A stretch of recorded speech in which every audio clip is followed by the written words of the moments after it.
Welcome back to pinks kitchen Tamil. இன்றைக்கி நம்ம கோதுமை பணியாரம் எப்படி செய்கிறதுன்னு தான் பார்க்க போகிறோம். இது ரொம்ப யூனிக் அண்ட் குவிக்கான ஒரு பிரேக்ஃபாஸ்ட் ரெசிபி, ரொம்ப ஹெல்தி, ஈஸி அண்ட் இன்ஸ்டண்ட்டான ஒரு ரெசிபி. ஸோ இந்த ரெசிபியை பார்க்குறதுக்கு முன்னாடி இதுக்கு தேவையான பொருட்கள் என்னென்னு பார்த்துட்டு வந்துடலாம். இன்றைக்கி நான் ஒரு 2 கப் அளவுக்கு தோசை மாவு ஒரு மிக்சிங் பவுலில் எடுத்திருக்கேன். இது ரெகுலராக நம்ம தோசைக்கு யூஸ் பண்ணக்கூடிய அந்த மாவு தான். நான் ஆல்ரெடி தோசை மாவு எப்படி பண்ணுறதுன்னு ஒரு வீடியோ பண்ணியிருக்கேன். அதோட லிங்க்கை நான் டிஸ்கிரிப்ஷன் பாக்ஸில் கொடுக்குறேன், மறக்காமல் செக் பண்ணுங்கள். இது கூட 1 டேபிள் ஸ்பூன் அளவுக்கு கோதுமை மாவு, 1 டேபிள் ஸ்பூன் அளவுக்கு ரவை, 1 வெங்காயம் பொடிசாக கட் பண்ணது, 1 பச்சை மிளகாய் பொடிசாக கட் பண்ணது, கொஞ்சமாக கருவேப்பிலை இலைகள், கொஞ்சமாக கொத்தமல்லி இலைகள், அப்புறமா ஒரு 1/4 டீஸ்பூன் அளவுக்கு உப்பு சேர்த்துக்கோங்க. நீங்கள் தோசை மாவில் எவ்வளோ உப்பு சேர்த்துருக்கீங்கிறதுக்கு ஏற்றாப்புல இதை அட்ஜஸ்ட் பண்ணி சேர்த்துக்கோங்க. இப்போ எல்லா இன்க்ரீடியன்ஸையும் நல்லா மிக்ஸ் பண்ணி விட்டுருங்க.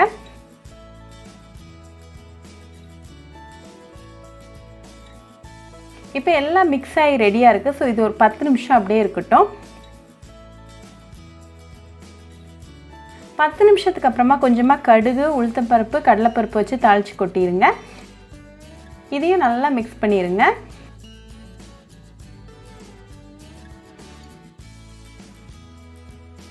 இப்போ நம்மளோட கோதுமை பணியாரம் பேட்டர் ரெடியாக இருக்குது. பணியாரம் எப்படி செய்கிறதுன்னு பார்த்துடலாம்.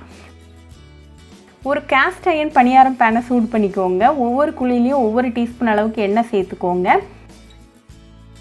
எண்ணெய் நல்லா சூடானதும் 1 ஸ்கூப் ஆஃப் பேட்டரை ஒவ்வொரு செக்மெண்ட்லேயும் சேர்த்துருங்க. இது ஒரு 2 நிமிஷம் நல்லா மீடியம் ஃப்ளேமில் குக் ஆகட்டும்.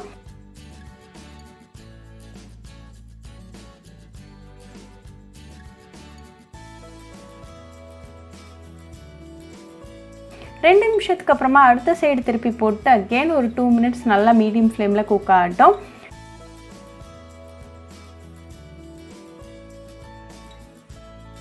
ரெண்டு நிமிஷத்துக்கு அப்புறமா 2 சைடும் நல்லா குக்காகி ரெடியாக இருக்குது. ஸோ ரிமூவ் பண்ணிடலாம்.